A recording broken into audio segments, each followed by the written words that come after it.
Let's get it.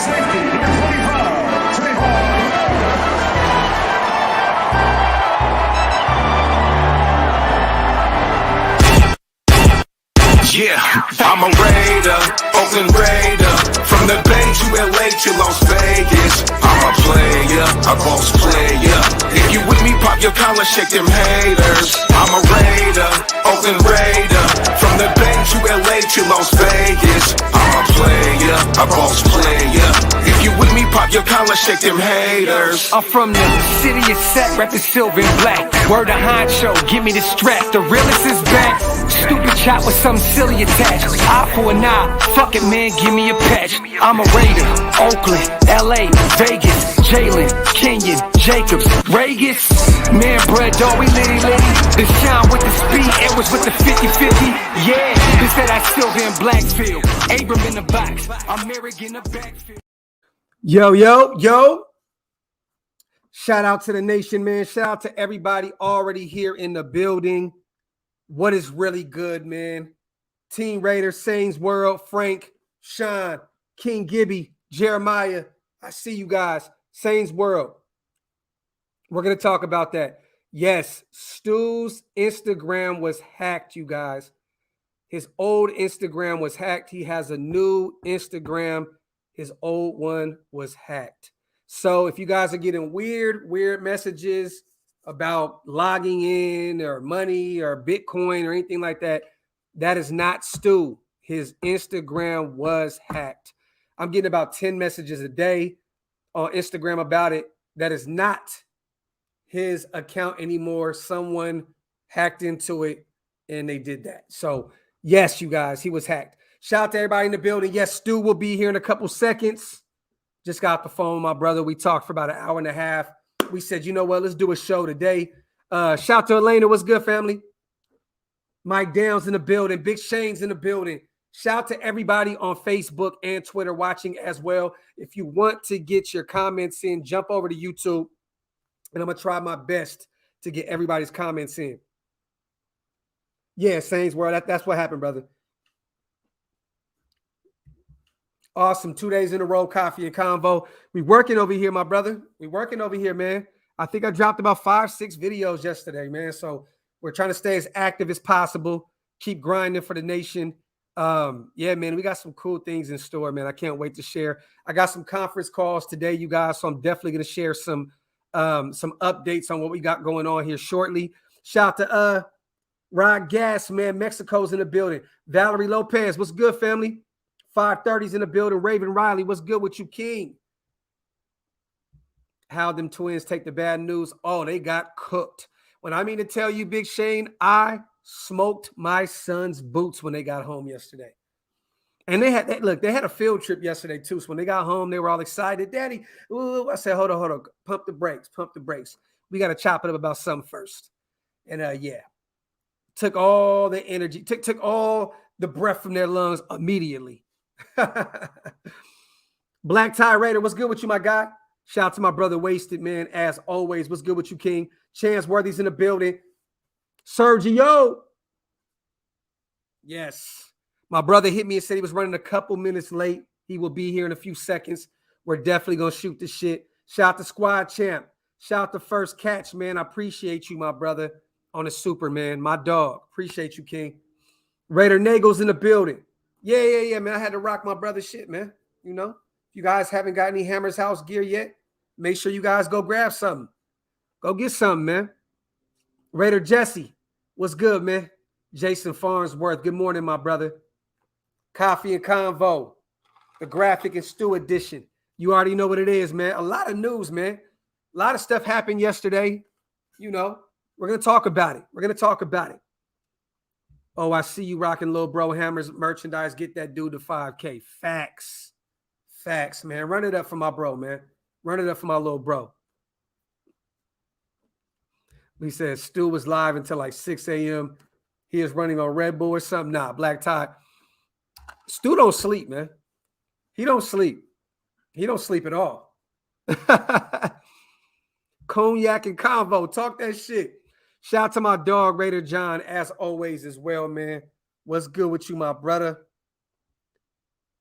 The hardest job in the world, but the greatest job is to be a father, man. That's facts.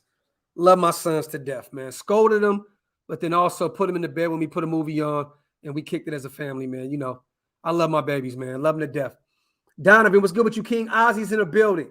Yeah, man, we gonna talk about it. We got my crazy ass brother Stu. He's about to jump on a live here shortly. And we're gonna talk about the draft. We're gonna talk about a few of our new moves that we got coming up. You know, some updates on what me and my brother moving and grooving with. You know what I mean? Yeah, we here, man. You guys get your questions in now. Get your questions in now so we can definitely shoot the shit when Stu pulls up. He says Stu's about to come all coked out. Stu is the Energizer Bunny. Facts. I didn't see that, Shane. Gerald McCoy's throwing love to Nick Wright. Where's that coming from? Where's that coming from? I didn't see that. I didn't see that. Shane Morris says, respectfully, I disagree. Disagree with what, my brother? Hammer, man. Look, bro. Put the link in the description box, man. Oh, he said it on Twitter? I got to go check that out. Yes, Daniel, next week we will be doing a total breakdown of our schedule, breaking down each game and giving our predictions on each game. Is Sue still an option, SinCal? I don't think so. I don't think so. I really don't. With Neil Ferris Jr., or Neil Farrell Jr., Matthew Butler, and all these other guys that we brought in, the Petcos of the world, the Bilal Nichols, you know what I mean? I don't think it's even an option. Bringing back Jonathan Hankins, we're pretty set at defensive tackle. I think we're pretty much set on the defensive line in general. You know what I mean? I don't think Sue's an option. I think he returns to Tampa Bay. Shout out to my brother Raider Travis in the building. What's good, King? Shout out to SinCal. Docs, I know all teams have holes somewhere on their roster at this point of the year, but what would you say are our 2 to 3 biggest needs right now? Corner, maybe. I think once we get Bradbury, and I do believe he will be a Raider here shortly. With Mullen coming off that surgery, right? You got to look at the cornerback position is low key up in the air, right? Before Mullen's surgery, I was like, you know what, we're good to go. But I don't really know, man. I don't like with that injury. I mean, with that surgery, I know it was a minor surgery on his big toe, I believe. But who's to say he doesn't have a step back? You know, a minor setback from the surgery. We don't know.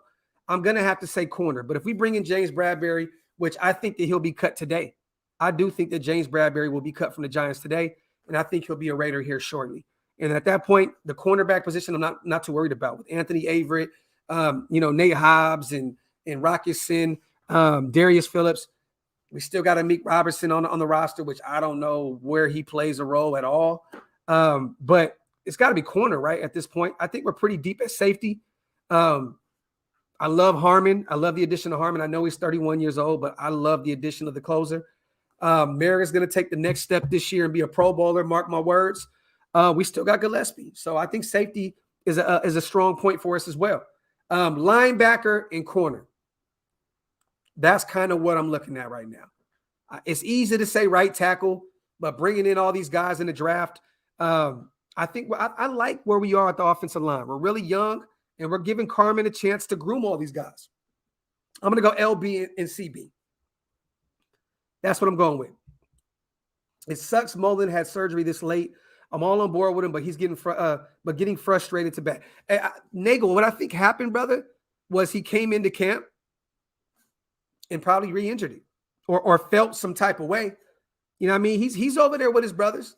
You know what I'm saying? He's over there at the headquarters getting in some workouts, some light workouts and doing his thing. I think maybe he was like, oh, this doesn't feel right. And he said, you know what? I'm going to do it now. I don't think he purposely or deliberately waited this long to get the surgery. I think what happened was he probably re-aggravated it and was like, you know what? I need to do something about this now before the season starts. You know what I'm saying? Shout out to Ozzy. I agree. Linebacker and CB. Facts. And don't count out Speaking of the safety position, Palomalu, man. That guy is a dog. He is a dog. We got a UDFA stud. Dinah says, bro, not Raider related, but what's up with the disrespect Mayfield's getting? I mean, look, man. This is what happens when you're overly confident. That's what happens. He's overly confident. Year in and year out, this guy's on every commercial known to man. It seems like every 2 or 3 commercials you see Mayfield. He's dancing all over the field. He's overly confident. That's where that hate stems from. And let's just be honest, he's not really that great of a quarterback. At anything, at best, an above average quarterback, at the least, average quarterback. He's just overly confident. This is what happens when you're overly confident and you're not that good. I just think that's what it is. Look at Eli Apple. Look at Eli Apple. Talking all that shit. Yeah, we whoop, and then got cooked. When you're not that good, stop being so overly confident. Toe issue started again first day back on the field. Facts. Smart to address instead of letting it linger. This is facts, my brother. Look what happened to Marquette King. He was a baller, but he was too flashy for a punter. Shout out to Raider Two-Face. Love our young DT room. Time to let them eat. Big bro. What's good, buddy? What's going on with you, man? Why were you late, man? What's that? Why were you late, man? So I actually reconnected with a former teammate of mine, Landon Johnson, who played for the Bengals. He's living in Cincinnati. Hadn't talked with him in a while, so I was talking to him, and then I called Jackson Anthrop, who was a wide receiver from Purdue, who got invited as a free agent to Indianapolis for their minicamp next weekend. So in a nutshell, you guys, Stu was late because he was masturbating. No. And then I had to take a shower, so that took a minute. So shout out to my big bro, man. It's good to see you. Everybody in here was saying Stu was doing a live till like 6 a.m. Dude, I started at about 12:30, and all of a sudden I looked up, it was 5:30. That is crazy. Yeah, it was good, dude. We were talking about the free agents. We were talking about the AFC West, what quarterbacks, what teams. We had a Chiefs guy on. We had, coach representing Houston. And I thought, his expertise on the quarterback for the Browns, Watson, so we talked about that, gave our predictions. And then we started talking about football 101 and stuff. I was going over the Raiders' old defensive philosophy and schemes and fronts. And yeah, it was dope, dude. It was dope. I'm excited to get rocking again. We was just talking about this on the phone before we did it live. I'm really excited to watch you and Andy break down some film, man. Like, I think that needs to be a weekly thing where we just share all of our live streams. We put all our channels together and you guys break down each game, man. Bring the defense on and break it down, bro. Because I remember you guys did it one week. I mean, it was we do so many goddamn shows. It's so difficult to keep up with the shit. But we tried, but the video footage still was crap. Yeah, but when the regular season comes back around, we'll get access to all the game footage, and it'll be pretty. You can zoom in and zoom out. Really? I'll get it. Okay. Yeah. Okay. But I want to see that because it's so cool because there's so many different defenses these days, right? These guys revamp these defenses so much. The NFL was so different when you were playing. And then when Andy, because he's 18 years old, when he plays, the game is so different. So to see both of your philosophies kind of combine and come together, it's a cool thing, man. What up, Thor? Good to see you, brother. So one of the things we talked about was, during my eras and even probably since the 60s, there were really only, I would say, 6 or 7 premier quarterbacks. Yes. Other than that, it was a revolving door. Now, if you look at the quarterbacks, they're all superstars. And I'm sitting here thinking, like, you could usually dictate whatever team had the best quarterback usually has a chance at winning the Super Bowl. Yep. But then I started looking, I'm like, these guys' stats are all gaudy, and it's because the style of the NFL is completely different now. Yeah. It's about scoring. Quarterbacks aren't worried about getting hit. Receivers aren't worried about getting decapitated. Players know there's rules. It's a lot easier. Defensive players are limited. So every team's going to have a good quarterback, right? Do you think they're more athletic these days? Because look, Steve Young was very athletic. McNair was very athletic back in the day. Like there was that, like Randall Cunningham was one of the most athletic guys. Michael Vick. Like, what is the reason outside of the rules changing? Like, why is there 10 to 12 quarterbacks every year? You could say these guys are superstars. Well, here's the deal. The obviously the caliber of athlete has become it again. It's you look in the early days of football, and those guys were like Ford pickup trucks. Burly, big, just not as athletic, just tough, right? Yeah. And as you got going, they started becoming a little bit more like Mustangs, and then all of a sudden now Ferraris, and now these guys are such prime athletes. Their diets, their training, even the fact of their parents being former athletes and creating better athletes. So the athletes, they are more athletic. They're gonna be bigger and faster. Yeah. Now, does that contribute to better football players? Not necessarily. Do they look good standing there in their underwear, flexing and shit, running around, with just their helmets on? Yeah, they look awesome. But can they go out and make plays? I think the quarterbacks in your era were a lot smarter. Well, you had to be. Yeah, because you can get killed any given play. Yeah. You had to be. And it was a different style. And again, quarterbacks, now they're protected. And when you know that you're protected, that's one less thing you have to worry about, which is a very big thing. Think about going into a football game and knowing, oh, good, I'm not going to get fucking knocked out in front of millions of people. Yeah. That's a stressor that affects the way a person plays. Definitely. Right? Definitely. I wanted to make sure that when people watch film on us, that they're like, you know what? We may not, I don't know if we're going to lose. I mean, we're probably going to win, but these motherfuckers come and they hit. Wasted said no bump and run coverage. That's really? Not at all, huh?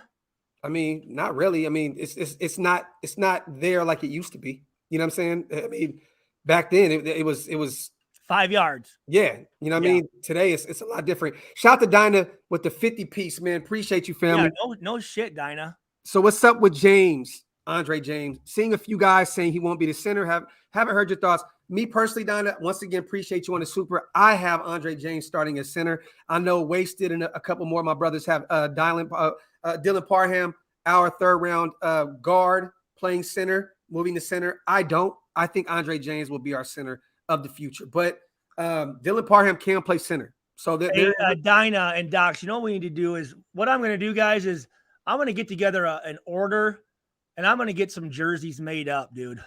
That'd be dope. And you know what we need to do? I think so. Me and Stu have an event coming up here shortly in August. And shout out to Lip, shout out to our people. We can't really speak too much about it. Shout out to our brother Samoan. Let's do some giveaways. Let's do some Stu giveaway jerseys. I think that'd be dope. So let's get some. We'll come together on that, brother, and get some together before we get out there. And we'll hand out some autographed Stu jerseys.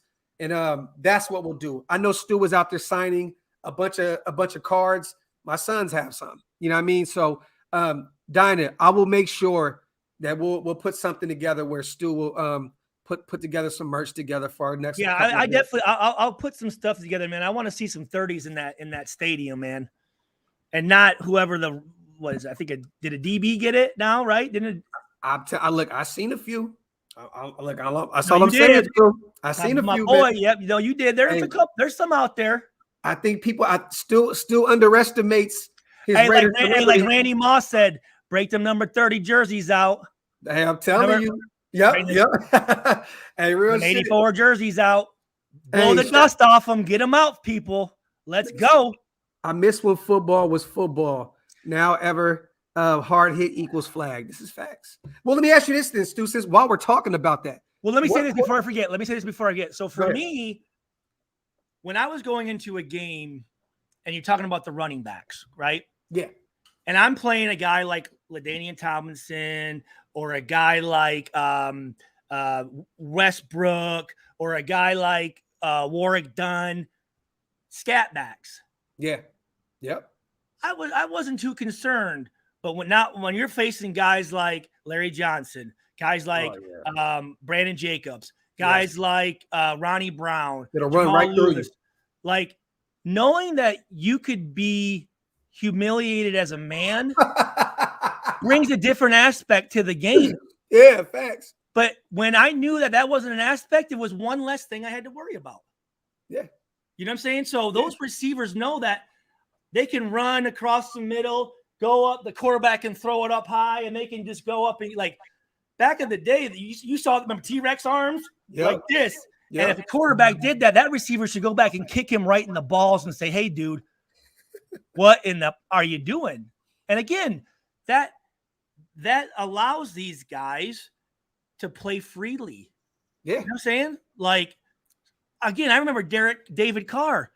That guy would lead the NFL in sacks, getting sacked, but he'd always get back up. And I'm thinking, if that was something he didn't have to worry about, you know how much better player he was? Oh, man, no, David Carr would have been a phenomenal quarterback in the league if he could have just had a couple seconds to get rid of the damn ball. Like, look, he had a probably one of the worst, historically, one of the worst O-lines of all time.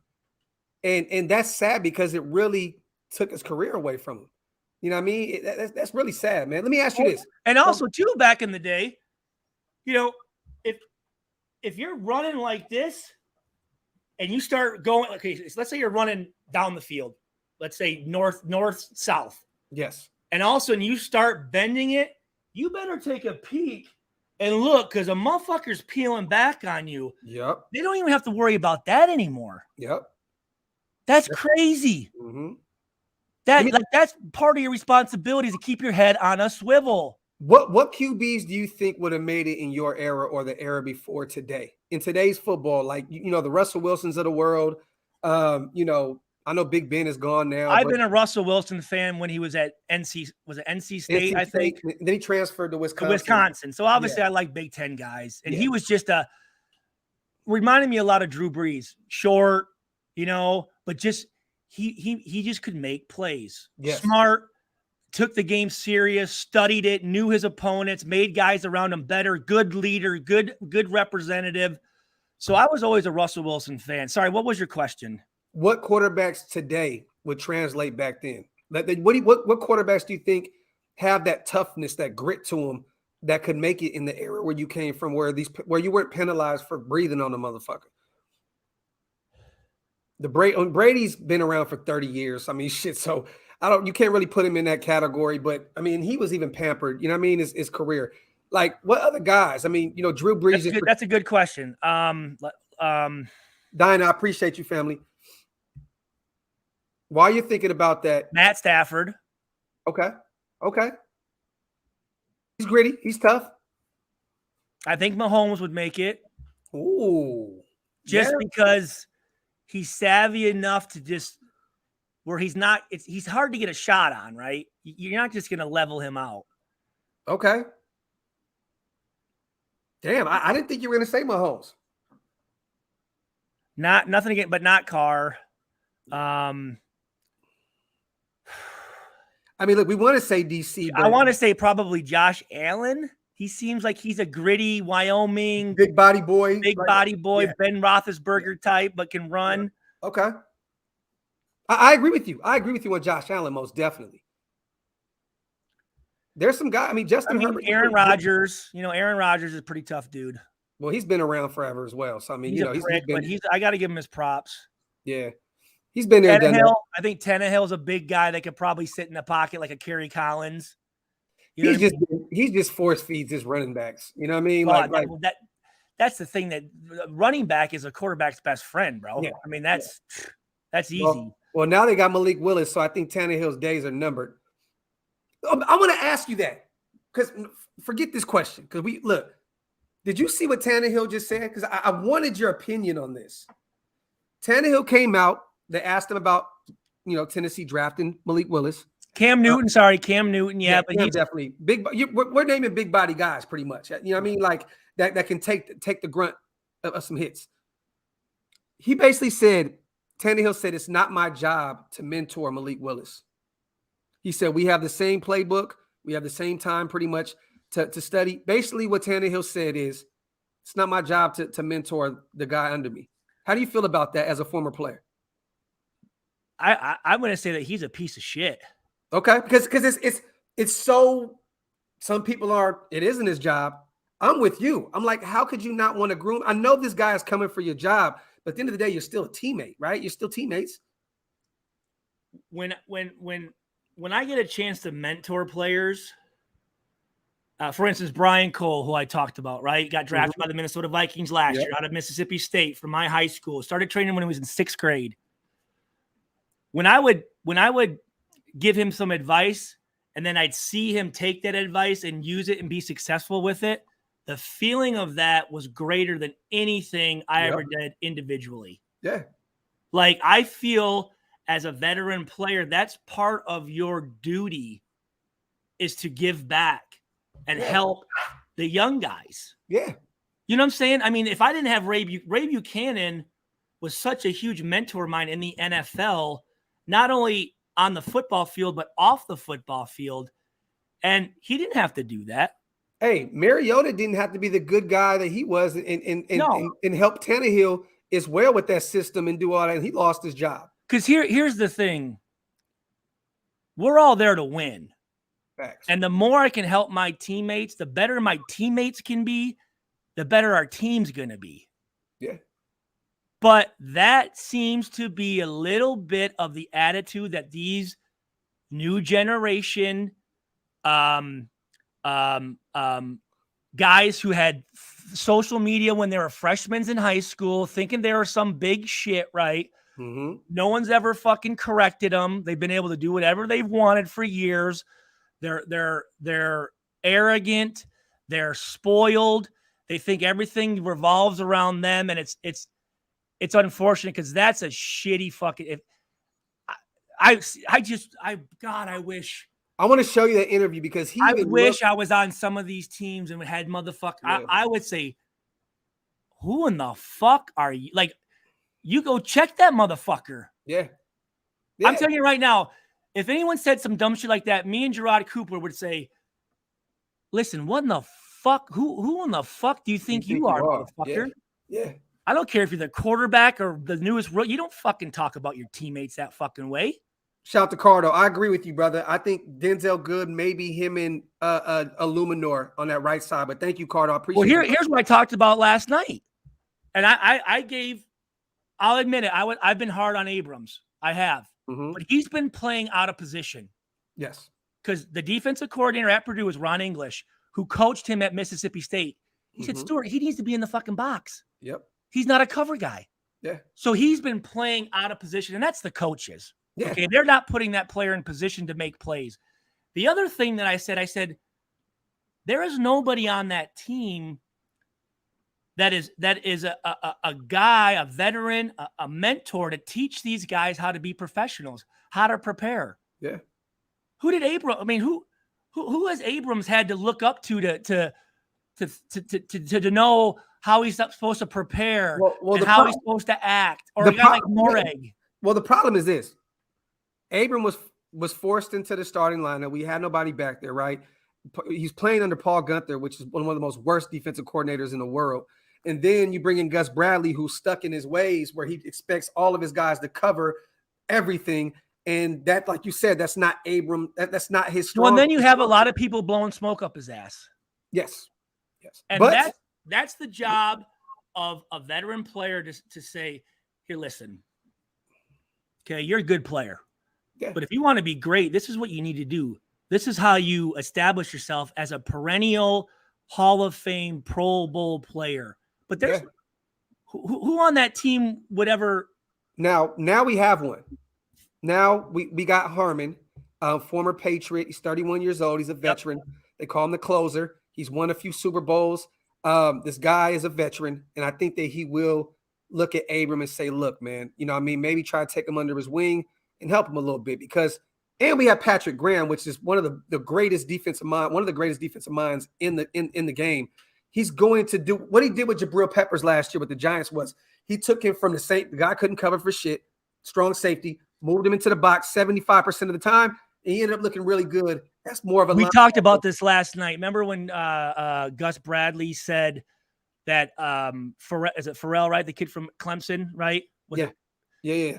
Oh, Cleve Pharrell, yeah. Oh, he doesn't fit in my system. I'm thinking, you take that big athletic motherfucker and you make it work. Yep. Like you adjust. Here's the deal. A coach has a system. I get it. Jose, love, brother. But your system needs to adjust to the players that you have. Yeah. Your job as a coach is, one, to prepare those players, and two, to put them in positions to be successful. Mm-hmm. That's your fucking job. A coach taking a square peg in a round hole, fuck that. You take the fucking square hole and adjust it and make that motherfucker fit. So you know what? I'm looking at these guys, and I don't think that they've been coached. There's no communication back there on defense. There's no pre-snap awareness. Guys don't understand what it is to be a professional because they've got no one to look up to over there. Yep. They didn't. Yeah. But here's the deal. The one thing I'll tell you this. With Rob Ryan being there, I will guarantee you this. People are not talking about Rob Ryan enough, Stu, and it's kind of irking me because we're forgetting what kind of veteran presence in a defense, a great defensive guy, and not even that, a guy that can get a defense going. Do people know who Rob Ryan's dad is? Buddy Ryan? Buddy Ryan. Like, yes, the 85 fucking Chicago Bears, bro. Yes. That's crazy. Their whole life has been football. Yeah. For one, those guys will be prepared. They will know what they're doing. Yes. They will make the system, simplify the system so that players can go out there and play and they're not thinking. Yep. The other thing Rob Ryan's going to do, I guarantee you this, the guys that are out there are going to be football players. Yep. So if we lose, it's not because they didn't try hard. It's just they didn't make the play when they're whatever. I can live with that. Yeah. What I don't like every day. Yep. is guys not giving 100%. Yep. Guys not running to the ball. Guys not taking their craft serious. I remember I was talking again. I bring up last night because I started to get into some stuff. Damn, I got to go back and watch. I can't watch 8 hours, but I got. Well, no, I'll cut some stuff. But please send it to me, bro. I want to check it out. I said, you know what? The amount of things that you need to know. I said, can you imagine if I were in that room when I was a rookie? Guys like Ted Washington, Warren Sapp, Danny Clark, Napoleon Harris, Charles Woodson, Philip Buchanan, Rod Woodson, Bobby Hamilton. If I didn't know what the fuck I was doing, I guarantee you they'd say, listen, motherfucker, you ain't playing. Yeah. You're not going to fuck up my career. Yep. And that was one thing that I earned respect. One was I took my craft serious. I prepared. I knew my shit. I played hard. Yep. And really, that's about all you can ask for, man. That's all you can ask for. But now I don't know if these guys even know what it is to prepare because who are they looking up to see what to do? Yeah. You know, are the coaches making the right copies? You know, this whole thing about the terminology and all this shit, that shit is, as a coach, it looks great. And I've said it before at a coaching clinic in front of high school and college coaches. I got all this terminology. But if your players have to be out there thinking about, are they calling the right color and this and that, they're not able to see what the offense is doing. Yep. And if you're trying to dissect the play as it's going, too late, man. Q, Stu talked about Nnamdi a few times.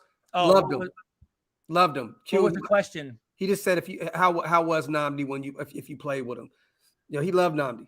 Didn't you say Nnamdi was a great teammate, highly, highly intelligent. Didn't you say he used to cut your hair? You know, yeah, he'd cut my hair I'd go over to his house because he lived across the street. So I'd go to his house. He'd cut my hair. We would watch The Real World, and then he'd play the piano.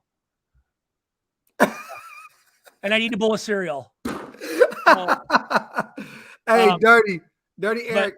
Again, I say this: the intelligence of a person is not the answers he gives, but the questions he asks.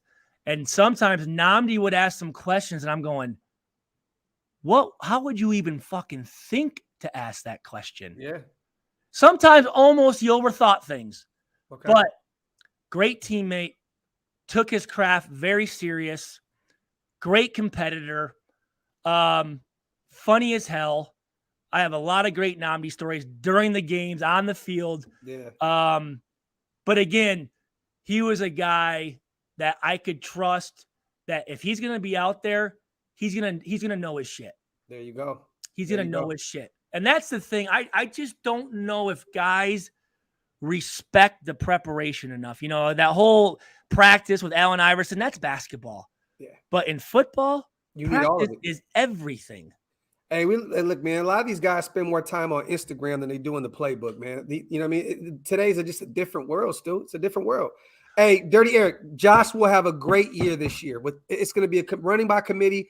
Hopefully, Josh Jacobs stays healthy. We're going to have so many different running backs that if he doesn't, we'll be fine. But Josh will have a great year this year because of all the big stable of running backs that we have. Shout out to Dirty Eric. So what I love about this, and the draft is a perfect example of what I thought was going to happen with this organization and this new front office and coaching staff. I want to hear it. Remember during free agency, right? Mm-hmm. What'd they do? What the Raiders do during free agency? We kind of went out and pinpointed the major spots, right? The wide receiver one. Think about this. When free agency first started. We kicked back.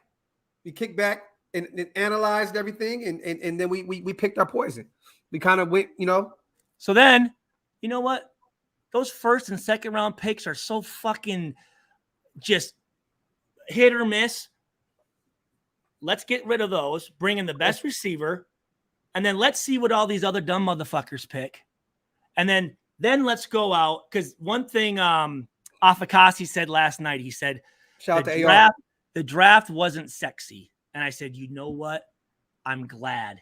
Yeah. I don't want a sexy big name fucking pick. Yeah. What did we get? We addressed the issues we needed. Offensive lineman, another offensive lineman, 2 D tackles, and 2 running backs. Love it. Love it. All trenches. Fucking those positions there are where you win games. Yeah. And for us to establish a run game, on top of the weapons we have in that passing game, yes. We will not be that lucky again next year. Stu, remember we started 3-0 last year. We had no run game. That's not going to happen every year. We got so lucky. We got lucky as hell, man. That's not sustainable. You can't throw the ball all over the place and not be able to run the ball. It's not going to happen. I'm from the old school philosophy. You run until they make you pass. Our number one goal on defense every game was get them one-dimensional. Yep. Stop the running game and make them pass the ball. Yep. And and also too, there's a physical presence behind lining up and just running down a team's throat because it wears you fucking out, man. Yeah. It wears you out. And it's tough, man. Yeah, if you run them down like that, then you can kind of just. And then that's when the fucking passing game opens up. It opens. Yeah, fact. Shout to everybody here in the chat. Do me a favor, you guys. If you guys are not subscribed to my big brother yet, man, make sure you guys go over to Stu Schweiger on YouTube. Subscribe to our brother, man. Run them numbers up. Let's get them up to 5K, 10K before the season starts. My bro puts in work over there as well. Make sure you guys go subscribe to my guy, man. Here's one of my favorite picks, and we talked about this. A guy we talked about before the draft. A guy we picked up in free agency. Who? Palomalo. Monster. Bloodline. Family. Like he comes from an NFL bloodline. The guy loves the game. He's got a pedigree. Yes. And he's 6'4". 6'4". 3-year starter at USC. Yeah, but what I tell you on the phone, I said, I just hope that we don't try to move him to linebacker. Keep him where he is. I don't want to do. I hate this shit now where you draft safeties and you try and turn them into linebacker. I get it. I understand it because you need linebackers that can cover these days. You can't just have linebackers that can stop the run. But I don't see that happening. I don't. Okay. I don't. I hope not. And out of the guys that didn't get brought back obviously the one guy's gone already, right? Who? Yannick or whatever Yannick went to Indianapolis. We traded him for Rocky Sin. No, who was the guy that said you did a video about it? Raiders better be careful or something or. Yeah, Yannick. Was Yannick? Okay. Yannick Ngakwe, yeah. I think Jacobs will be gone. I think Abram is a guy, if we use him the right way, can be very successful for us at that outside hybrid linebacker position. with Moreg and Palomulu or Palo Allo or what behind them. Mm-hmm. Shit. That could be mean. That could be mean. I think this defense is quietly. I know a lot of people are complaining about the defense right now because we've been addressing the offense like crazy. But what about we addressed the defense in free agency though? We went and got Chandler Jones. We went and got Harmon. We got Richardson. But this, you know, people are always going to complain about shit. We got Anthony Averett, another corner. I think we did address. We went and got Jaquan Brown from the Tennessee Titans, which is one of the best cover linebackers in the league. But I'm excited about this defense, man. And especially some of these UDFAs, man. We got some guys. We got some dogs, man. Like, I think we did our due diligence for sure. Shout out to Jose. He says, I think Casey Hayward should have been that guy to take Abram under his wing, even though it was different positions. Hey, man, Casey's it's been around, man. I definitely hear you, my brother. I'm going to tell you this. Like, Kayvon Thibodeau or whatever at number 5. Did you see his statistics? Yeah. Well, garbage. He garbage. At one point, they were saying he was going to be the number one guy in the draft. He was the number 1 recruit coming out 3 years ago. He looks the part, but they're getting caught up in the hype. This is going to be caught up in the hype. Jadeveon Clowney situation. The name is sexy. He's going to come into the league, and he'll probably do something. He'll probably have an okay game, but he's not going to live up to the hype. Not a Drake London fan either. I think he's caught up in the hype. You know what? I like Drake, but I hear you. I agree. The more and more I start the number 1 receiver in this class, hell no. It's because of his measurables. That's why, Stu. You know, what is he, 6'4", 6'5"? Doesn't mean he can play football, though. You know what I'm saying? Like, that doesn't mean shit. Yeah, and really, that's again, inexperienced front office people getting caught up in the hype.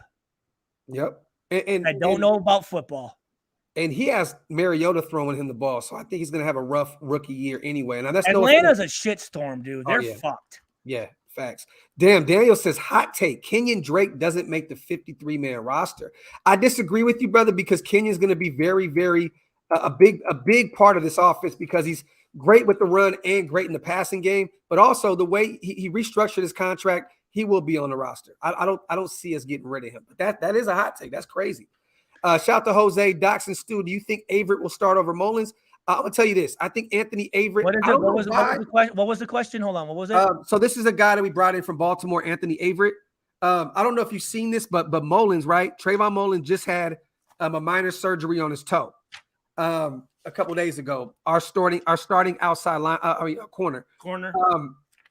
I think this may seem weird because I want to keep Nate Hobbs in the slot, but I do believe that Patrick Graham is going to play Nate Hobbs a lot on the outside. I think that Anthony Averett may get some time in the slot. I don't know if Averett starts over Mullins. Jose, I don't think we're done yet. I think Bradbury comes in and starts on one side, and I think Richardson starts on the other. That's what I think. I think it's Nate Hobbs in the slot, him and Anthony Averett interchangeable, and then I think that on the outside is Richardson and James Bradbury with Mullen interchanging as well. But so you're talking about sorry, I'm just going through Anthony Averett from 5'11", 170 physical. Yeah. 2021, 54 tackles, 3 interceptions, 11 pass breakups, good man-to-man guy. Yep. Did a good job of covering Hill from KC. Oh, no. He literally he just took him out the game. Well, remember who was in Baltimore last year coaching? Rob Ryan.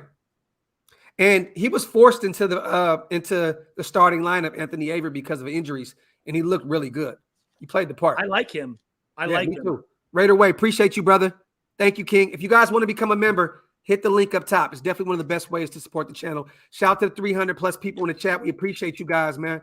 Shout out to my brother Wasted, man. You know you don't have to do that, King. People getting caught up in the underwear Olympics. Wasted's in here. Yep. Mm-hmm. Hey, Wasted, man. Appreciate all the props, dude, during the live show, man. I was trying to let you know I appreciated the words that you had to say, man. It means a lot to me, brother. Hey, and I just got off the phone with Wasted once we got off the phone, Stu, and I told him he wants to talk, that you want to talk to him. Yeah.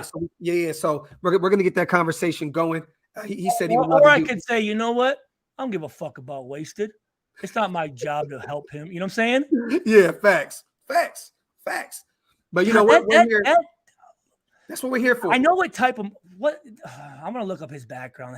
He's such a little fucking worm. It's about Ryan Tannehill. What a fucking Brave. Shout out to my brother Rick. He intercepted Carr at the goal line in week 1. This is facts. Anthony Averett did get an INT off of DC. That was the one with Zay Jones. Oh, my God. Bro. Was it Zay? Yeah, when the ball came off his head, DC threw a rocket at him, and Anthony Averett caught the INT in the end zone. I do remember that. But people are getting caught up in the underwear Olympics. This is facts because Sincere McCormick, our running back, went undrafted out of UTSA because he ran a 4.6, and he was a small school. Oh, Willie Sneed. There you go. It's Willie Sneed, not Zay Jones. Zay Jones won the game for us. My apologies, guys. Willie Sneed, yes. And that was, at that point, Willie Sneed was done. He was done for. Facts. Facts. It bounced off of Sneed's hands. Sneed was such a disappointment, man. God damn. I thought Willie Sneed was going to come in and be a baller for us, man. This dude, oh, my God, man. You guys are right. You guys are right. Appreciate y'all for correcting me, man. Tannehill had one good year in college. His senior year, and his NFL career for Miami. I guess he was cool. Guess, yeah, he was cool, he had a lot of interceptions. Yep. An average guy. Uh-huh. I mean, he's put together a decent career, but he's from Texas, Texas A&M guy. You know. Texas football, I guarantee you, varsity blues type shit, and that's just that he's a shitty person. Bro, but if you watch the interview, it was just it just rolled off of his tongue so easy, right? It was just on some like, that ain't my job. You know what I'm saying? He's like, I was honored when a player would actually come up and ask for some advice, because nowadays I'll give advice. No, I'm good, Stu. I got it covered. Like, oh, forgive me. Fuck, I didn't know you knew. I didn't know you played in the league before, but my bad. Who are the guys? And I know we talked about this before, but while we're on this conversation, who are the guys that took you under their wing and made sure that that didn't do the opposite, did the opposite of what Ryan Tannehill? Well, obviously Ray Buchanan, okay. Who came to Oakland. I mean, Ray Buchanan was big play Ray, man. That son of a bitch. Yeah. Great player, played a long time, comes on a 1-year contract, move him to safety. They draft me in there knowing that I'm going to be his replacement. Yeah. First of all, Rod Woodson was still there when I got drafted. So right away, appreciate you, brother. My first mini camp. So you get drafted on Saturday. I fly out Thursday for a team. It's not a rookie mini camp. It's a fucking team mini camp for 3 days. Everyone's in that thing, right? Yeah. And the very last, and I'm just listening to everything Rod Woodson has to say. Obviously, a guy coming from Purdue, a guy I have a ton of respect for, a guy that played a long time, been very successful. Facts. A guy I respect. And I got my first interception in the NFL because Rod said, "Come here, Stu." He goes, "Hey, when the tight end line, when the tight end's over here and the receiver's off the line, and they both come vertical, and that receiver cuts under at 5 yards, it's probably a chair route. That tight end's going to come at 10 and run a dig." He goes, "If you are a cover 4 backpedaling and you see that receiver cut underneath, stop. Don't get any more depth. Intercepted a pass. Just him, just little something just like that." Yeah. Interception. Al Davis calls me over, fucking end camp on a great note because Rod Woodson, a guy who I broke his record at Purdue. Yeah. A guy who could be like, fuck this kid. Yeah. He fucking took, a little juice from me. Now he's coming here, taking my spot with the Raiders. True professional, man. That's fire, man. Professional. That is fire. Go ahead, brother. Also, but Danny Clark was the guy that took me under his wing. Philip Buchanan. Yeah. Another great teammate. Who else on that defense? Warren Sapp. Legend. Bobby Hamilton. Charles Woodson. That's crazy. Yeah, I mean, they're, even Tim Brown helped me out. Hey, Boiler. A bunch of legends. Hey, Boiler. That Irish Notre Dame Purdue rivalry. Yeah. Hey, what's up, Boilermaker? That's fire, what's up, Mr. Notre Dame, man? Just Big Mike got a question for you, Stu, and I actually like this question a lot. Stu, Cardinals wide receiver DeAndre Hopkins was just suspended 6 games for PEDs. Thoughts, and can you give us an insider's perspective on the testing process? So you know my thoughts on that, right? Yeah, I do. I have zero respect for any player that takes those because it's cheating. Mm-hmm. It's absolutely cheating. And one of the things about being an NFL player is you have a God-given ability that you've worked on and worked your ass off to get faster, to get stronger, to stay healthy. Yeah. And if your body's not able to get to that level and you need an outside source to get there that's illegal, then you shouldn't be in the league. It's bullshit. Shit. It's absolute bullshit because guys that get there naturally, and then there's guys that are there that shouldn't be, but yet they took a little pill and took a shortcut. It's bullshit. It's absolute. I have more respect for a guy. Like for instance, for me, I said the only thing I ever took was protein and alcohol. You understand? Yeah. Like yeah. I have respect for guys that can put their work in and come in hungover and ball the fuck out, right? Yeah. Let alone a guy that comes in and has to cheat. Yeah. And his body can't. Another part of being a professional is being able for your body to recover, to make it through a game, to be able to recover, to practice that next week. A lot of guys do it for recovery so that they can get there out there on practice on Wednesday and be able to perform. Yeah. If your body can't naturally make that turnaround, you shouldn't be fucking there. There are certain players, I don't want to say names, but there's certain players that at certain positions played a long time at a very high level, which is impossible to do and be successful without help. The Bill Romanowskis of the world. The other guys. I used to watch Brian Cushing week in and week out foaming at the mouth, bro. Look at Clay Matthews. He came up to USC as a 198-pound safety. Yeah. Leaves at a 255-pound jacked fucking linebacker, right? Yeah. J.J. Watts couldn't make the Western Michigan team. Looked like me in high school. Now he's a 295-pound ripped all-pro. Yeah. You don't make those leaps from 22 years old to fucking 24 and all of a sudden just get fucking jacked, dude. Yeah. And you're not that big, especially being a white guy and having abs. It just doesn't happen. Shout out to Jose. White guys aren't blessed in that. So if you're that big, a white dude with abs, you're juicing. You're juicing. And it's fucking bullshit. It's absolutely, your ass should not be in the fucking NFL. And I know everyone loves Lyle Izado. I love Lyle Izado. Yeah. My dad loves Lyle Izado. Yeah. The only reason Lyle Izado was playing in the NFL was because he took performance-enhancing drugs. Now, back then, it was different. It was different. It was. Yeah. But again, yeah. I agree, Jose. If we get Bradbury, we'll have one of the best CB cores in the league, my brother. Appreciate you on a donation. This is fact. But again, guys, when guys are taking I know I'm a very gifted natural athlete, and I know how well my body could heal and recover and how much I put into my body and my health. And I started to break down towards the end. And I'm looking at these other guys going, there's no fucking way at that level, at some of these physical positions. I just don't see it. Yeah. I don't see it. Like these baseball players and some of these guys. And it's like, fuck, look at them. Bro, Barry Bonds was a damn pitcher when he came out. When you see him with Pittsburgh, bro, he looked like me. Yeah. And then he had the NBA Jam head. Yep. Fucking 5 years later. It's like, what the fuck just happened, bro? It's crazy. Shout out to Mike. It's bullshit. And those guys are fucking, to be honest with you, I have zero respect for them. I think they're fucking pussies. There you go. Stu has spoken. Shout out to Mike. No cap. We need Stu to mentor Levitt. Next thing we know, Levitt's going to be knocking Kelsey out. They're going to miss for a week straight. Show up on You know what? I could see Levitt not even fucking, like, who the fuck are you type of fucking thing. You know what I mean? That's how these guys are nowadays. Nah.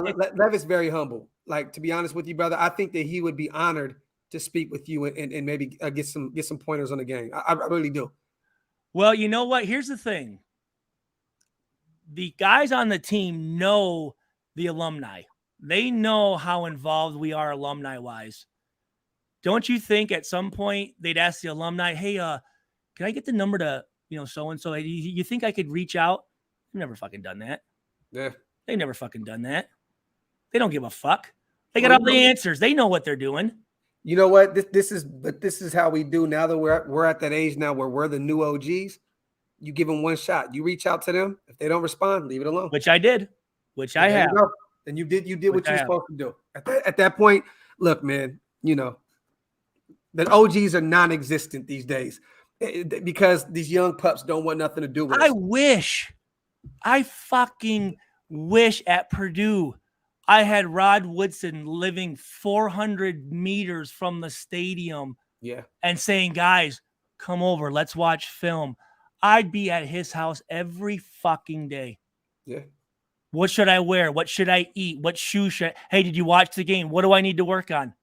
I would be I didn't have anybody. Yeah. I had my brothers and stuff, but they were limited. I remember going back to my high school and giving my number out to guys. Nothing. Now, finally, some guys are reaching out, which is really fucking cool. It's because you're a YouTube star now, still. That's they respect YouTubers over the actual athletes that used to wait. Oh, I didn't even know you played football. I just see that you have followers, bro. Hey, you guys, I'm gonna repeat this one more time now that we have a bunch of people in the chat. Yes, Stu's Instagram was hacked. Oh, yes. It was hacked. Stu is not asking you guys for money, asking you guys to log in to other. That is not Stu. You know what's so crazy? That account was so bold that they even reached out to Stu's new account and asked him for help. This is today. Look at this. That's fucking crazy. This is fucking today. Stu's hacker asked the hacky for help. Stuart Eric Schweiger. Sorry for the random message, but I really need your help. I was trying to log into my Instagram page on my new phone, and they asked me to find someone to receive a help link for me. Can you help, please? This was an hour ago, bro. From Stuart Schweiger, from me. That's a parallel universe, bro. Like we're living in a parallel. I had another friend of mine say, "Dude, he was video calling me, and this was a woman. Like this dude he's asking women for like naked pictures and all. Dude, this guy's a fucking creep, man." Damn. No, I can't do anything. Let me get this dude the fuck out of here. So thy butcher is not me. Stuart Schweiger 30 is me. Thy butcher is not me. So yeah. Sorry if he's fucked you, like screwed you. It's not me, man. Hey, Eddie, I did the same thing. They hit me up and asked I asked them for some money myself. I was like, let me get some money. Yeah. Shout out to JR. Beast Mode said he would take a shot at Henny before the game. No wonder why he was always running people over. Facts. See, I respect that. And here's the thing. One of the places where I earned my respect from my teammates was 1, I knew my shit. Okay. 2, I played hard. And 3, I partied hard. And that's where you go out with your teammates and tie one on, get up the next morning as a fucking man. You look at each other knowing we both feel like shit and just go, yeah. I respect that. There's something to that. And that's where I literally. And that's how me and Wasted was looking at each other in Vegas like, yeah.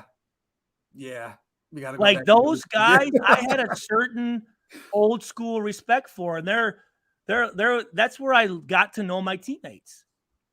You know, hey, Stu, I like this question real quick. My bad, brother. I didn't mean to cut you off. No, you're fine. Raven Riley says, and I know you're familiar with a few guys.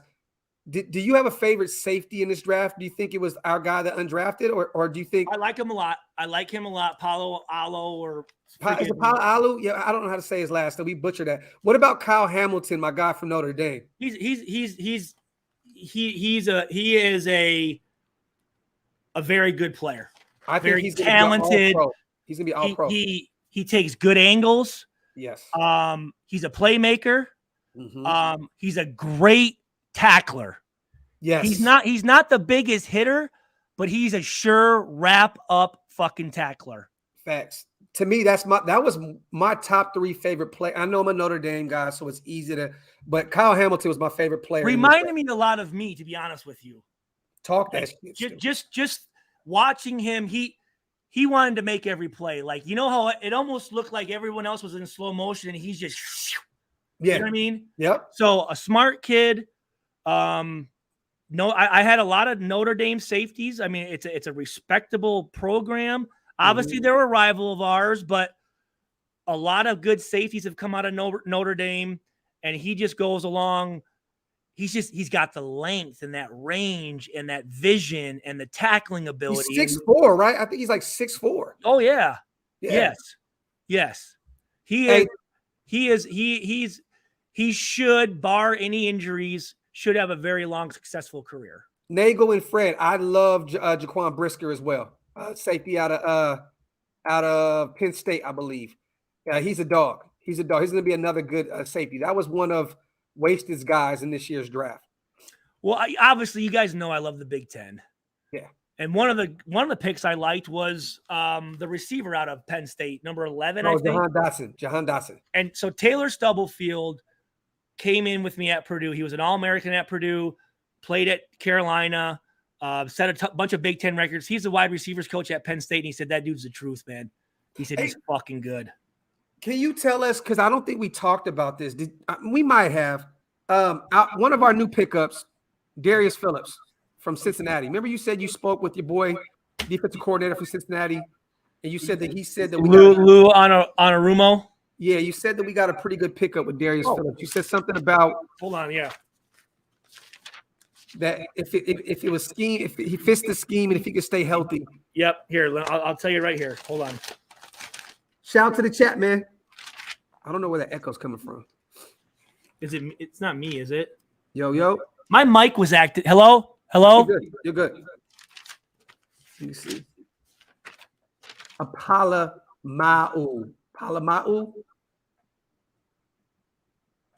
I think that's how you say it. I don't know. Let me see. Thick frame. I wasn't sure about Cincinnati taking that kid from Michigan, though. The safety. I like him. Really? I think it was a reach, but I like him. For real. Who's the guy? Sorry, who's the guy? Darius Phillips. Okay. 5'10", 190 from Western Michigan. He's a Detroit kid, Michigan boy. Yeah. 2021, 8 tackles, 0 interceptions, 2 pass breakups. In his career, 73 tackles, 3 forced fumbles, 1 fumble recovery, 23 pass breakups. Oh, he's a returner as well. Yeah, that's where he's going to. If I have. Let me take a look at maybe it's in my text messages. I remember you called me and said you had spoke with him. Yeah. And he told you that we may have a steal on our hands if he can stay healthy. Okay, here you go. May I get a couple thoughts on Darius Phillips? There you go. He says, hey, bud, very good ball skills. Better zone guy than man. Mm-hmm. Better short area quicks than long speed. Been hurt a bunch. Worth a look for sure. Okay, there we go. Got you. A guy that, again, that's the one thing I love about this staff is we're not going after finished products. We're finding those guys who are good players, but they just haven't had that chance yet. Yeah. You know, they haven't had that big break moment where we can get these guys in for cheap. Yeah. Develop them, turn them into household names, and then let them go sign the big contract with somebody else. Yep. Phillips, Rocketson, Anthony Averett, all guys that are not big names, but you can build them up. Time after time, I was on teams where these big name guys come in, and they just sign a contract, and they're just going to play it out and don't really give a fuck. Talk that shit. Shout out to Alex. I'm going, wow, man. Like, my deal was this. If I couldn't play at my best, I was done. Yeah. I'm not going to go out there and half-ass it, man. Mm-hmm. And guys do that, and I'm thinking, you look like such a bitch, man. You look like such a fucking bitch. And Julian Peterson was a huge example of that. Yeah. He came from Seattle as a Pro Bowl year. We signed him huge as a free agent for Detroit. And this dude didn't want to touch nobody. And I'm like, I remember watching him at Michigan State when I was growing up. And I was excited to play with him. And I'm like, bro, I lost all my respect for you, bro. See, that's crazy. That's disrespectful to the fucking game. Yeah. And yourself. Yep.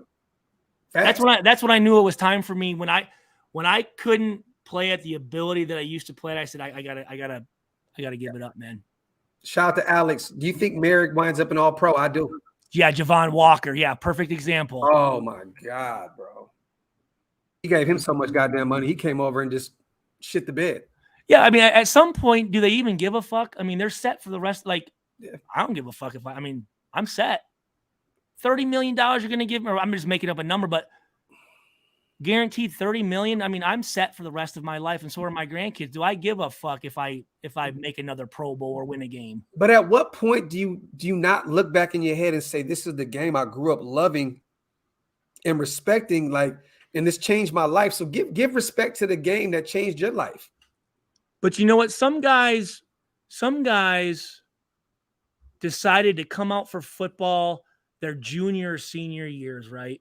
Mm-hmm. I'm going to try it out. Good athletes, right? Go out and naturally just play well. Then they get noticed by a team. They walk onto a team.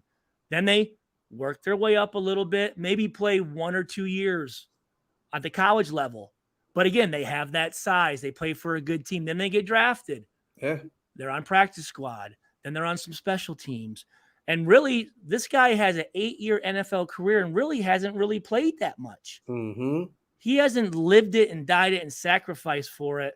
Where since I was in 4th grade, that, like, first of all, for anything I did, whether it was track and field, basketball, if I'm not going to give it my all, I'm not going to do it. Yeah. Remember, I told you, like, the football game. Yep. If I never could mix partying and sports, because either I'm partying or I'm doing sports. Yeah. If I'm so not basically, Stu would have been out there knocking people the fuck out and trying to score every fucking down. And then it was like, yeah, that game would have went from being fun to just fuck everyone's life. Because that's the thing too. It's like this. That's how Hammer was, bro. If you would have seen Hammer out there, you'd have been dying, bro. He was competitive as shit. Well, listen, here's the thing. Remember when the Chrysler 300s first came out? Yep. And motherfuckers like, they look like the Bentleys, right? Yep. They're like, listen, they look like a Bentley till a Bentley pulls up next to it. Yep. So we all kind of look the same. But if I'm out there, there's a difference between an NFL football player and a guy who played in middle school or high school. Yes, definitely. We all, looking, there's not a huge difference. But when you get, like, there's a reason that I was able, and I'm not trying to blow my own fucking smoke up my ass, but that's a proven fact that if you're at that level, your ability is, you are like 0.001% of the best in the world. Yeah. You know what I'm saying? Yeah. Like, definitely. And it doesn't seem like a whole lot, but that difference is the difference. Yep. You know what I mean? And I never want somebody to make a play on me and think that they have the ability to play in the NFL, because I'm not only disrespecting my name, but every NFL player. Like when that motherfucker got knocked out in that first Nate Robinson and shit, remember, I'm like, dude, you're giving a bad name to all professional athletes. Now, I mean, obviously the kid's a good fighter and he's legit, but at first I'm like, what the fuck, dude? Yeah. Like, what are you doing, man? Facts, bro. Facts. You know what I'm saying? Like, I remember they had Joe's versus Pros. Yes. And Christian Okoye got out there and he let these guys, I'm like, dude, what are you doing, man? Yeah. It makes, yeah. That's facts. You know what I mean? Like, fuck, bro. Daxton Hill was nice. That's what we were talking about, Omni. Safety out of Michigan. Daxton Hill's nice. Well, let me do this. I'm going to look at the safeties drafted here and just take a look at these guys. Yeah, go ahead, brother. Nate was tripping pro boxing. Shout out to my brother Watts, man. Yeah, and hooping are two different things. I mean, bro, but Nate Robinson is like 2'5". You know what I mean? Like, he shouldn't have been in a fucking boxing ring in the first place. He's a fucking prick. I played against him in college. He's a fucking prick. You played against Nate? Yeah, we played him in the bowl game and when he was for Washington. That is hilarious. Fuck him, dude. He's a basketball player. You know basketball players are pusses. So Kyle Hamilton, okay, 6'4", 220. That's what I'm saying, bro. Crazy. Measurables and his game, it matches. He came down with 3 picks and 3 pass breakups in his first 7 games. Okay. Lewis Sign, Georgia. That was a reach. Pretty good passer down the stretch of Georgia. One heck of a tackler. For his career, he missed only 11 tackles on 159 attempts. I still don't think he should have been a first-round pick. He was drafted over Daxton Hill. That's crazy. Jaquan Brisker, that's the Penn State kid. He was drafted over Brisker as well. Brisker's way better than incredibly sound safety who will be coveted by teams who have specific box roles. He earned an 89.5 coverage grade in his career year this past fall. Oh, I remember. I saw a story on him, I think. Brisker? I want to say he's got a pretty good story growing up and stuff. He did. I think he did have some type of story. Yeah. So the kid from Maryland, Nick Cross. Nick Cross is a monster. 4.3. Cross ran a 4.34 at 212. Former track star, can straight up fly. And Kirby Joseph. Single high defense will be coveted. Kirby Joseph, Illinois. Brian Cook, Cincinnati. Dude, there's a lot of Big Ten guys, bro. Hey, I'm going to be honest with you, bro. I got to give you your credit. Big Ten has some nice safeties this past year. Bro, with Illinois, Kirby Joseph, Dane Bell in Iowa. Alex, I think that Sign is dope. I just think that it was a reach taking him in the first round. Sign was he was gone in the first round, right? The Georgia safety? He was 26th, I think. Yeah, he was gone in the first round. I want to look at his fucking stats. So I want to look, he's a product of that Georgia defense. That Georgia defense was crazy. Marquis Bell did not get drafted. He went undrafted and went to the Dallas Cowboys, which I'm pissed because I thought we were going to get him. We actually met up with him. My God, bro. What happened? Career highlights. Here's his career highlights. 2 pass breakups against Clemson.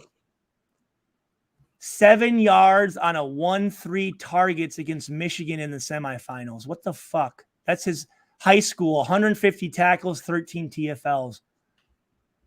You got to be shitting me. That's what I'm saying, bro. Anthony says, Dos, can you read this real quick? That's a number 1 draft fucking pick. I know, bro. I like Tyler Nevins, and I do. I always watch San Jose products because I'm from out there. I do think he's nice. I like Tyler Nevins, but there's a reason why he went undrafted. And I don't know if Nevins makes it at the next level. But I do like Tyler Nevins. Don't get me wrong. Oh, my God, dog. Yeah, that's what I'm saying, bro. Like, oh, my God. He was a product of that deep. Look, imagine this. You're signed, right? Georgia safety. You have Jordan Davis. You have all these guys in front of you. You have those linebackers. You have those DNs. You're gonna be nice. I think he was a product of that defense. Oh my God, dude! I think they reached on him crazy. I want to look. What was his combine like? I don't know. I didn't even know. I didn't even watch it.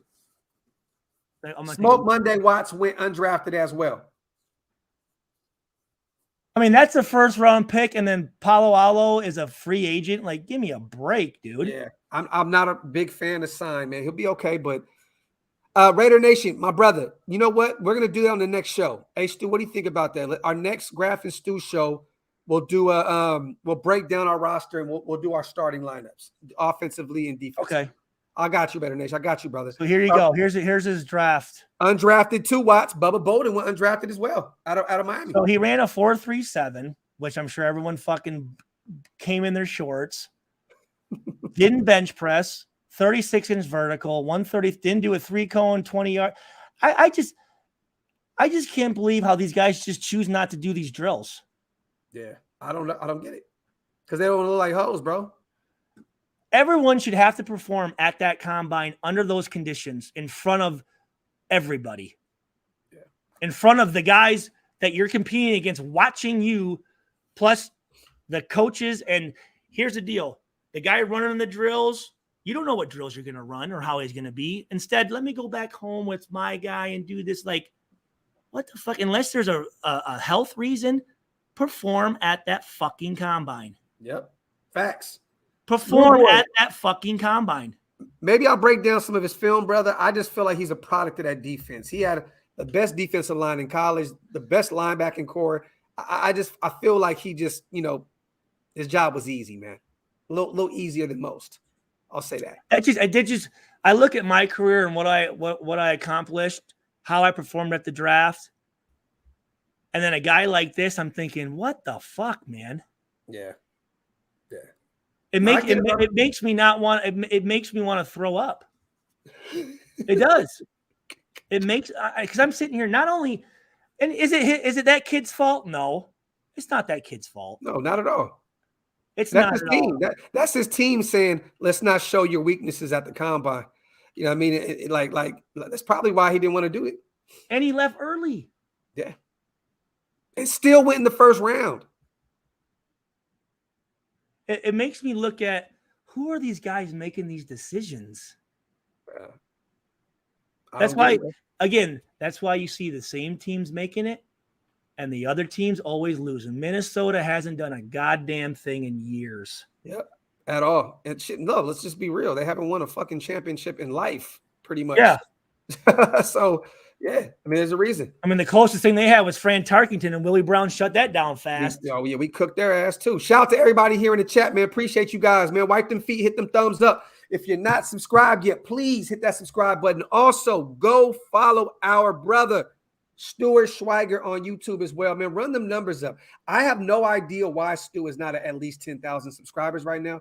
I feel it's sick. Yeah, you know what? I'll say this. I will say this. When I was watching your live panel and you're telling me the numbers that some of those guys have, and I'm thinking, what the fuck? We got to run Stu's up. We got to run Stu's up. We got to get our brother up there. There's no reason why he shouldn't be at 10K, even more than that. Run it up, man. Our guy used to play the game for our beloved Raiders. Don't make me come find you, motherfuckers. Hey, but they know you're not going to come anyway, so that's why they're not affected by it. You know what I'm saying? Like everybody was in Vegas talking shit about Stu. They was like, he's a bitch. Break them number 30 jerseys out, baby. I'm telling you. Hey, man, I've heard a lot of he's a whore, he's a tramp, he's a slut. I was like, you know what? He can't do nothing about it. He's not here. You know what I mean? So with that being said, it is what it is. You know what I mean? Shout out to everybody here, man. Slut, Jesus Christ, man. Hey, what time is our conference call? He's supposed to send us the information, so I haven't gotten it yet. Hey, Thor, I want you to know I was trying to say what's up to you a whole bunch of times, brother, but I couldn't get to you, brother. But I was thinking about you during the draft, man. Let me see. About to be. Yeah, he actually, Thor, Stu asked me about you too. He called me, was like, what's going on with Thor and all that, man. So that week was a blur. There was just so much shit going on. Look, Thor says Stu was a vegan and scared of two-hand touch football. I did call. He had me on his live during the game. I don't know if you remember that or not. Yeah, no, I remember. Yeah. But Thor also didn't come out and play one snap. Scary motherfucker. Hey man, you know Thor, man. He's retired, bro. He hung him up a long time ago. He ain't got to prove nothing. I like this question, Stu. This is one of the last questions before we have a conference call to you guys about this LA situation. Stu, was there static between the A's and the Raiders? So. Just so is static is the problems. Okay, at what level? Management, team, fans, players, but between players and you guys playing out there on the baseball diamond and them looking at it, like, was there any static between the players? Here's the weird thing is I never seen any of the A's players. And I, growing up in Michigan, I was a Tigers fan. I liked the A's, Eckersley and Jackson and those guys, and even Canseco when he was there, and McGuire, Hindu. Yep. Yeah. Yep. And was it Nick Swisher out there during my time? Is that that was your time? Nick Swisher. Okay, yeah. Yes. I would have loved to. I always thought it's cool when another professional sport comes and supports. Like, I would like to have been like in the crowds wearing like an A's jersey. Like, yeah. That's my boy out there. Then having him come to a Raiders game or some shit like that. You know what I mean? Facts. But I never seen him, and I always wanted to cheer for him. But again, I wanted them to lose so we could get that goddamn infield off the fucking turf, right? So I had no interaction with anyone from the A's staff, players, nothing. Yeah. Now, I did mess with the Warriors players because of Jason Richardson and those guys, and Baron Davis was friends with Warren Sapp and Barnes. Was Barnes there? The light-skinned cat. You talking about Monte was there, right? Not Monte Ellis. Barnes. He's got his own. He's a big YouTuber guy now. Anthony. Barnes? You guys know who the fuck I'm talking about. Josh.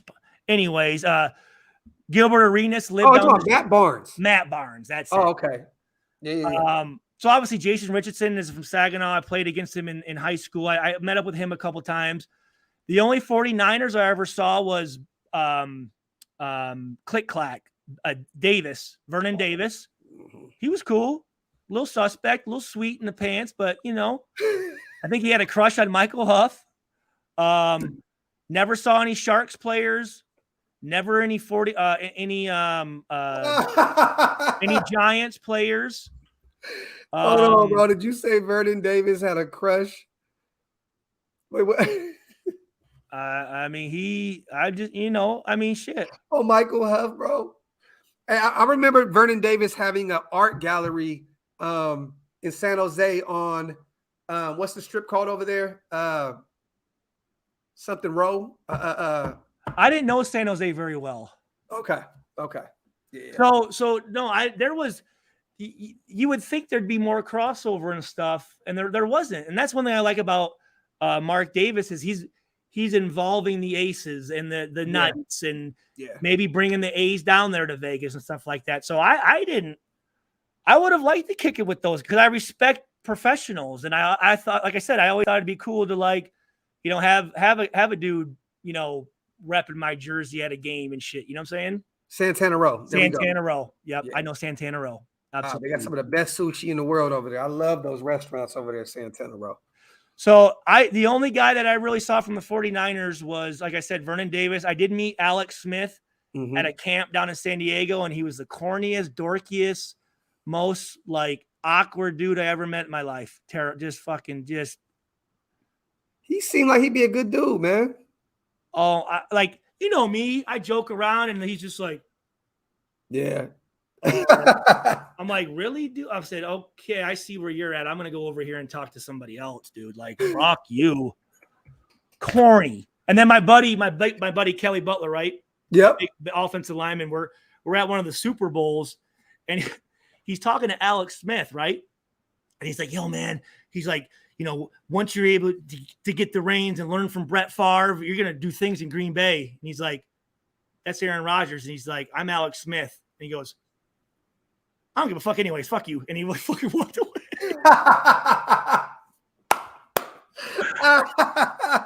Just a corny corn fuck.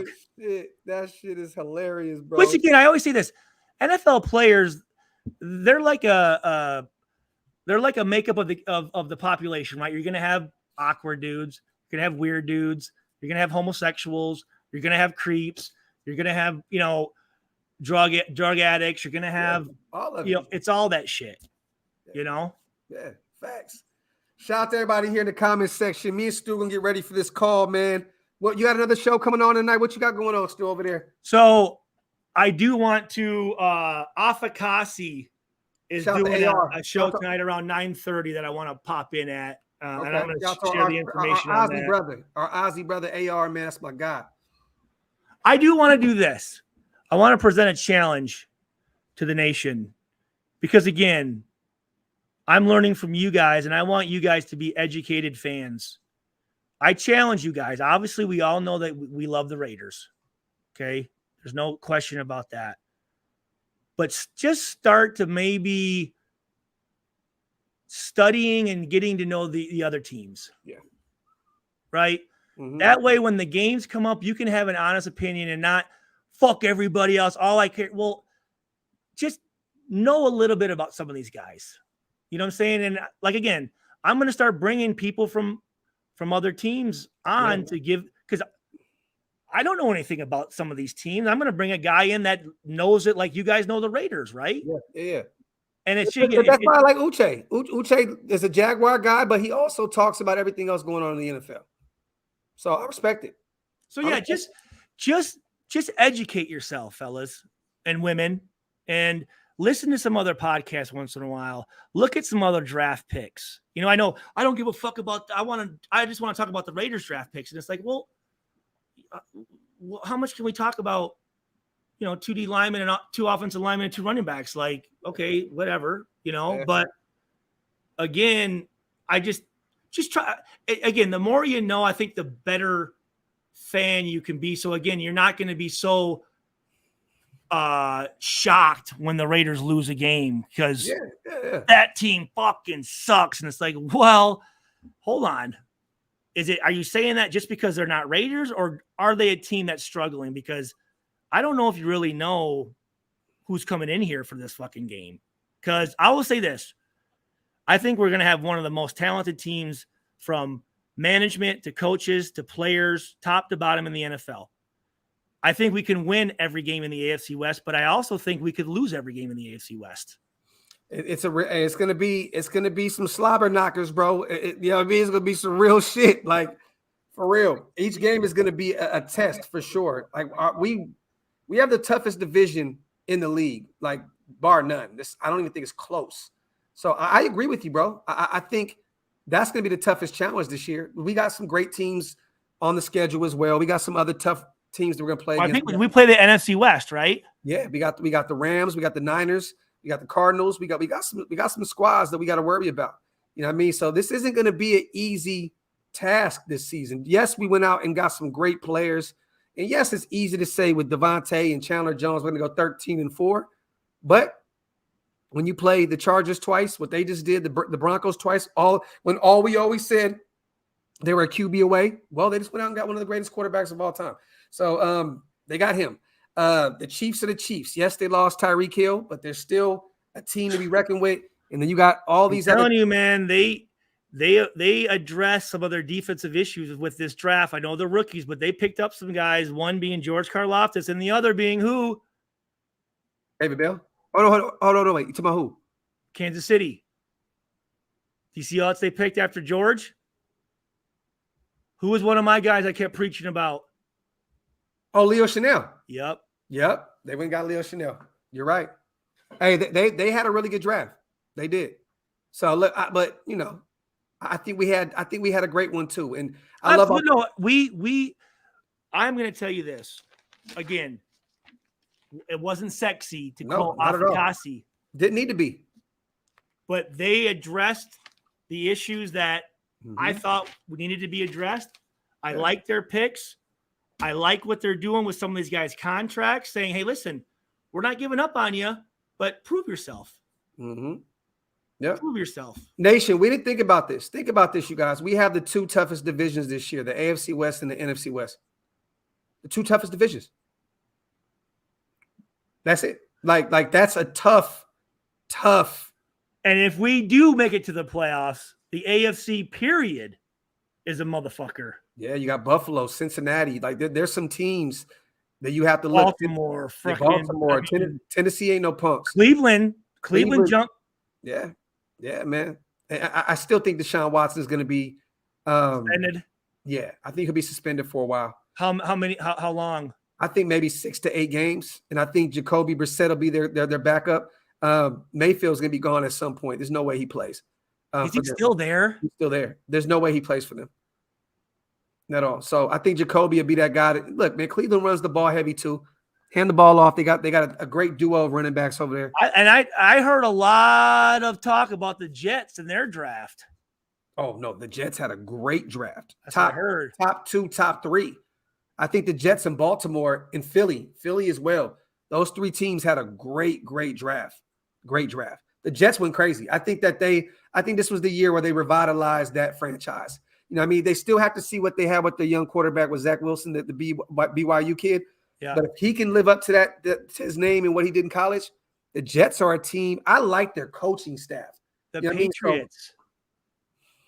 They had a terrible draft, Stu. Terrible. No, but I'm saying though that look at what they did last year. No one was expecting them to fucking do what they did last year, and that quarterback's really becoming a player. But they went and drafted Zapp, my boy Bailey Zapp, quarterback out of Western Kentucky, I believe.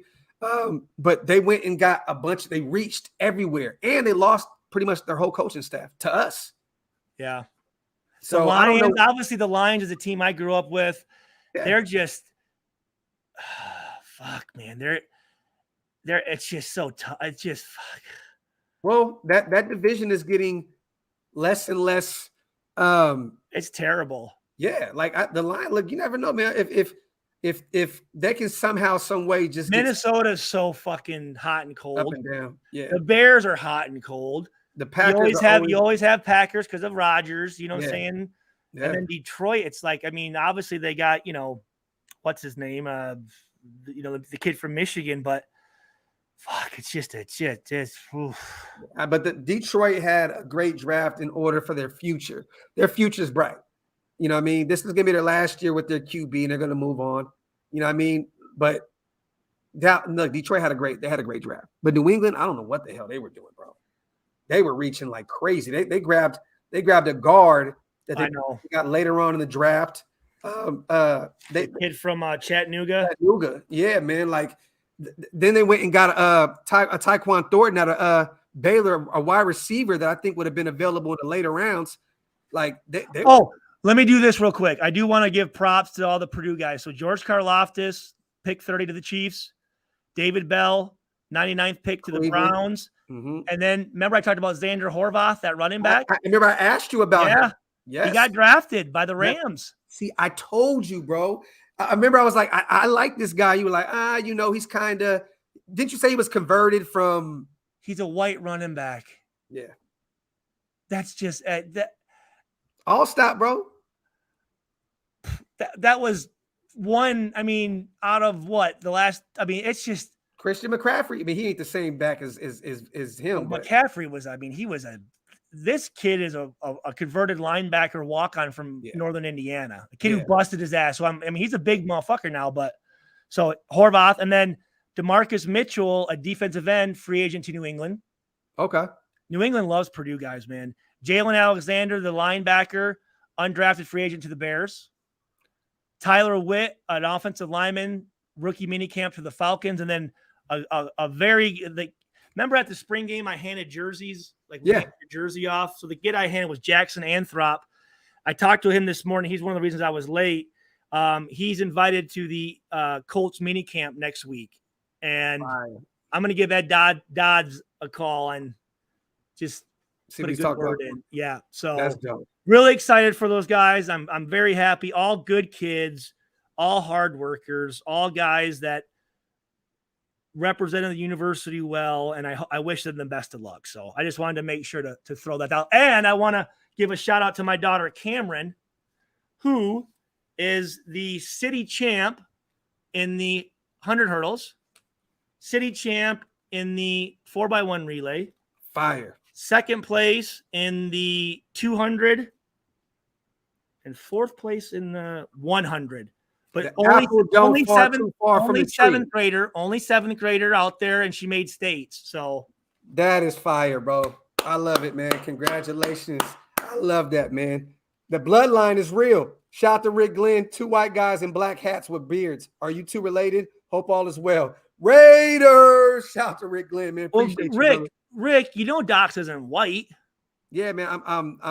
You're Blasian. I'm Blasian. You're Turkish. I'm Turkish. There you go. Yeah. I like that. I'm Turkish and Greek. Pray for her. A dude came a long way, and that's shout out to William, man. But yeah, you guys, we're gonna get ready for this call here in a second. Appreciate my brother, man. The latest installment of the Graphk Stu Show. I'm probably gonna be doing some more videos here shortly as well. There's a lot to talk about in the nation. How many people are in here?